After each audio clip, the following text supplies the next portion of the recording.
Good afternoon from Germany. I would like to let you know that the Lord Jesus loves you. Why? Because He bare all the pains in this world in the cross.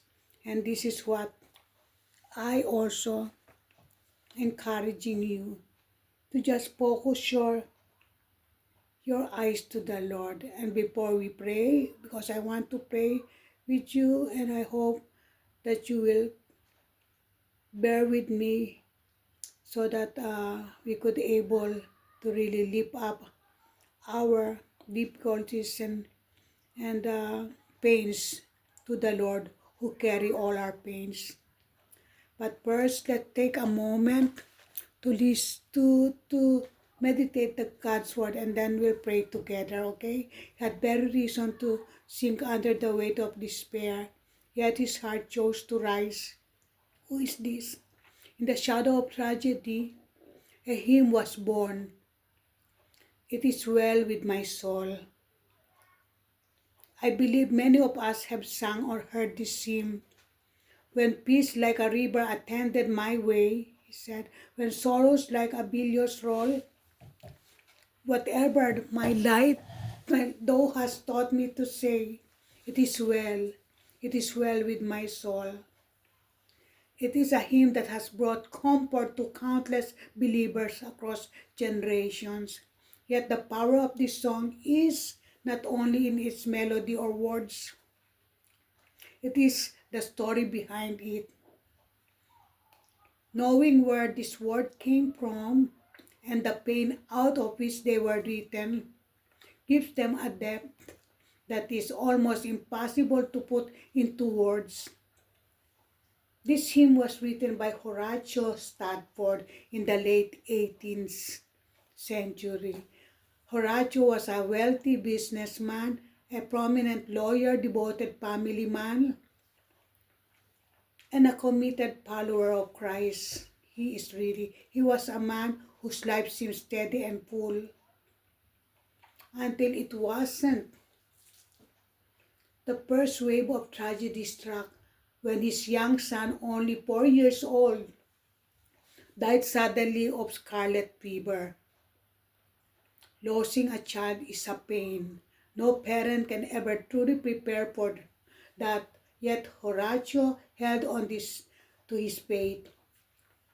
He believed in God's goodness, even in grief, but sorrow rarely announces its return. Just 2 years later, in October 1871, the Great Chicago Fire swept through the city, leaving destruction in its path. Many of Horatius' investments and properties were destroyed, inflicting a crushing financial blow. And yet, even in the midst of personal loss, Horatio and his family opened their hearts and hands to serve others who had been affected by the fire. They chose compassion over bitterness, service over self-pity. Years later, still recovering from the weight of those loss, Horatio planned a family trip to Europe. Work delayed him, so he sent his wife Anna and their 4 daughters ahead, promising to join them soon. But in November 1873, tragedy struck again in a way that would most hurt beyond repair. The ship carrying his wife and daughters collided with an iron vessel in the middle of the Atlantic. The ship sank in just over 10 minutes. More than 220 lives were lost that day, including all 4 of Horatio's daughters. His wife, Anna, was found unconscious but alive, clinging to a piece and wreckage. From the other side of the ocean, Horatio received the gut-wrenching telegram from Anna, "Save alone. What shall I do?" He boarded the next ship to join her. During the voyage, the captain, aware of his loss, called him to the deck. and told him they were passing the very spot where the ship had gone down, where his daughter has perished. It was there, in the middle of the sea, that had swallowed so much of his life, that Horaios returned to his cabin and began to write the words of his "Well with your soul," or "Well with my soul." Pause for a moment, and these were not words written in the safety of comfort. They were not the product of life attached by sorrow. They were a declaration made in the shadow of the deepest grief imaginable. And yet Horaios' soul could say, "It is well." This is not natural strength. It is not a positive thinking. This is grace. This is the kind of peace Paul spoke of in Philippians chapter 4, verse 7. And the peace of God, which surpasses all understanding, will guard your hearts and your minds in Christ Jesus. Horatius' words remind us that peace is not the absence of storm. It is the presence of Christ in the storm. His story is a living example of what it means to anchor your soul in God's promises rather than a shifting sand of circumstance. Even in loss, God gave him the strength to keep believing.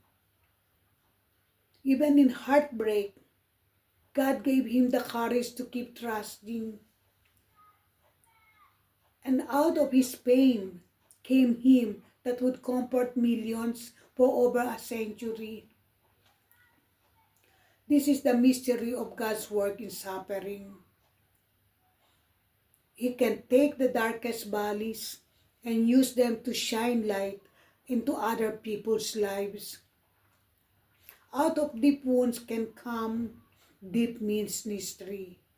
Out of ashes can come beauty. I believe this story is a living testimony to another truth we find in Scripture. In Corinthians chapter 12, verse 9, where the Lord says, "My grace is sufficient for you, for my power is made perfect in weakness." Wow, when we are broken, when our strength is gone, when we have nothing left to offer, God's grace carry us. Horatius' life did not end in that moment of tragedy. He and Anna later had more children, though not without further trials. They eventually moved to Jerusalem, where they continued to serve others. Their faith was not fleeting comfort. It was the foundation of their lives. So, what can we take from this story? First, that God's goodness is not dependent on our circumstances. Life was raise and fall. Blessing may come and go, but God remains the same. Second, that is the possible to have peace. Even when the world says you should have none. Peace is not found in the absence of pain, but in the presence of God. And third, that what we, the world, can be used for the good of others. Your testimony, yes, even the parts you wish you could raise, may be the very thing God uses to bring hope to someone else outside. Horatio could have turned inward, allowing bitterness to take root. Instead, he turned to God and let his grief become a song. A song that has outlived for by many centuries and more, still ministering to hearts today. You may not be facing a loss like Horatius, but perhaps you are in a storm of your own. Maybe you are grieving something, someone you can't get back. Maybe you are standing in the ashes of dreams you once held, and you wonder if you will ever feel peace again. Friend, beloved one, you may not see it now, but the same God who met Hilario and that ship in the middle of the ocean is with you. Yes, with you. His grace is enough for you because He loves you. His peace can still guard your heart because He loves you. The one day you may find yourself like Horatio was able to say,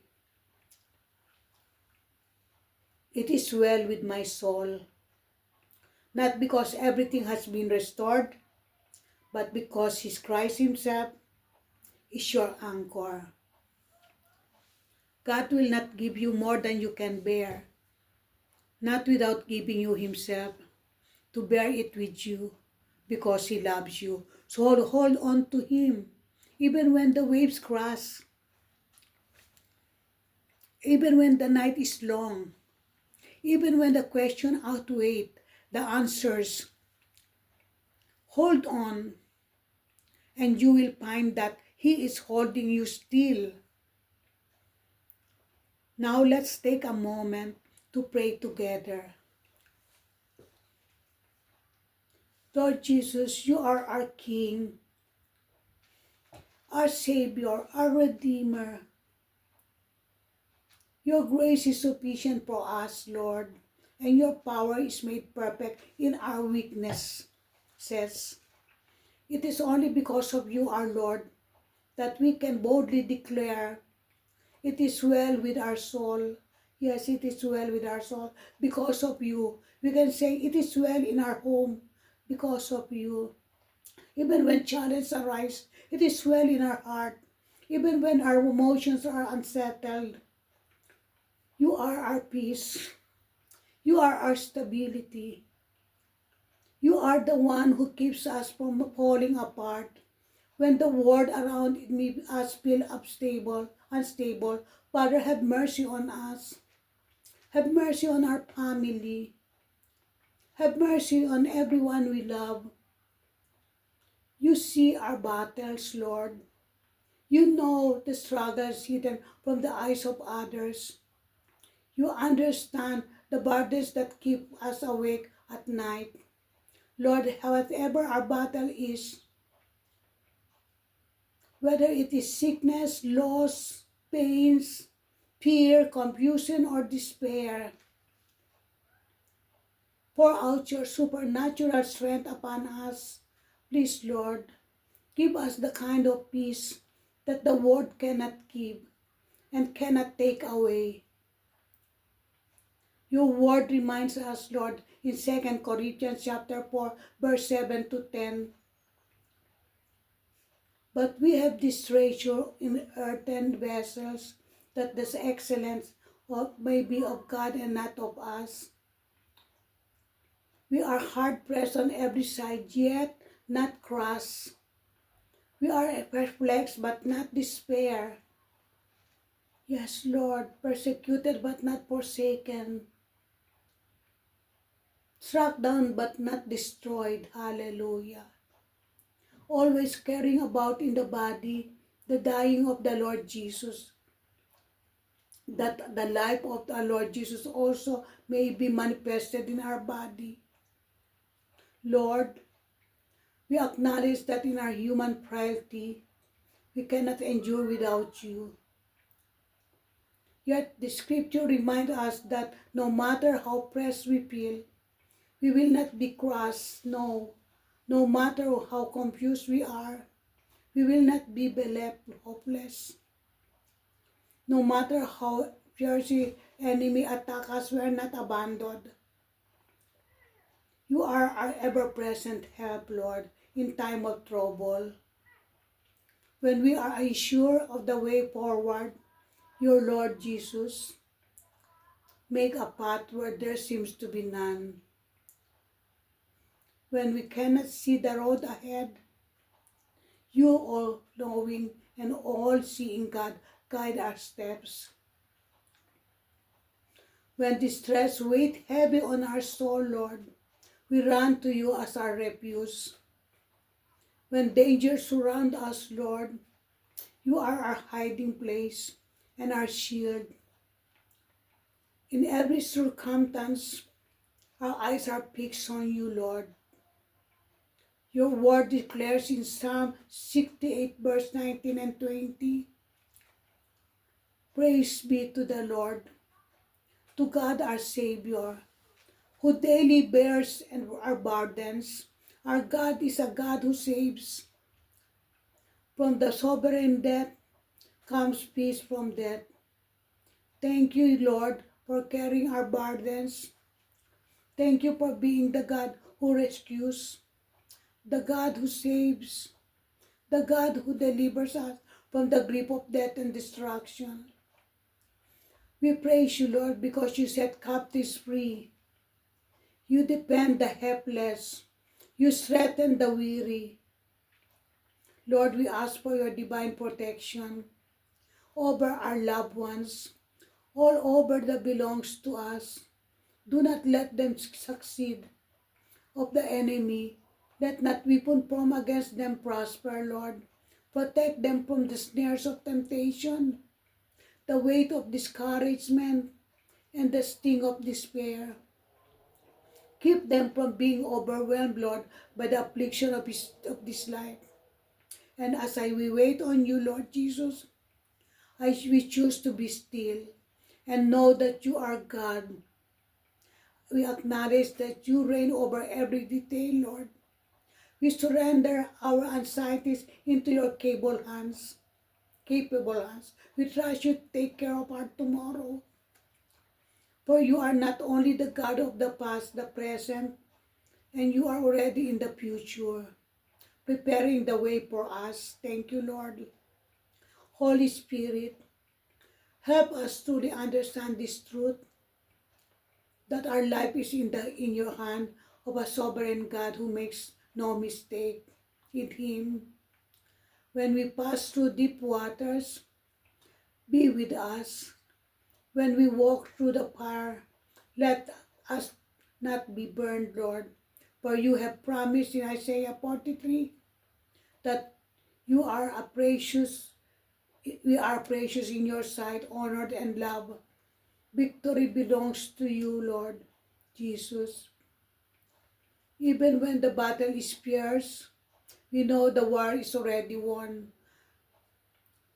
Help us to live with a heart full of gratitude and lips filled with praise, no matter what storm we face.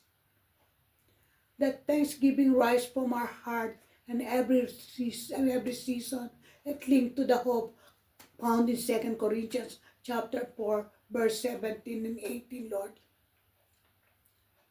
For our light affliction, which is but for a moment, is working for us a far more exceeding and eternal weight of glory. Well, look at the things which are seen, but at the things which are not seen. For which are seen are temporary, but the things which are not seen are eternal. Lord, this life is fleeting, but your kingdom is forever. Our trials are temporary, but the glory you are preparing for us is everlasting. Hallelujah. So help us to fix our eyes on you, Lord Jesus, on what is eternal. Let our hope and our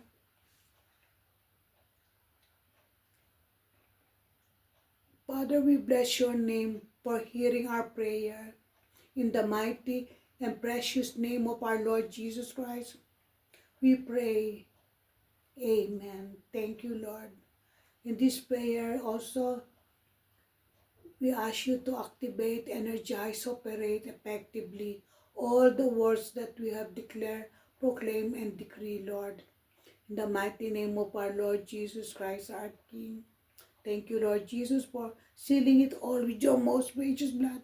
All the words that we have proclaimed, declared and decree, and prayed with thanksgiving in our heart, Lord Jesus, in your name, in your spirit and truth. Thank you, Holy Spirit, for manifesting and empowering all the words that we have proclaimed, declared and decreed, and prayed with thanksgiving in our heart, in your name, Lord Jesus Christ, our King, in your spirit and truth, with wisdom and power, in our thoughts, words, and action, in our entire being, body, soul, and spirit, for your glory and honor, Almighty Father, God in heaven, in the mighty name of our Lord Jesus Christ, our King. Amen. Amen and amen. Thank you for being with me. I hope you are blessed by this content and this prayer, and I hope that you are encouraged. So it is well with you too. It is well in your soul as well as me, because the Lord Jesus loves you so much. He gave His life to you. He carries your burdens. He carries you on the cross. So do I. So, God bless. Be a blessed. Be blessed to be a blessing. And let all be for God's glory. God bless and have a blessed new week. The Lord Jesus loves you.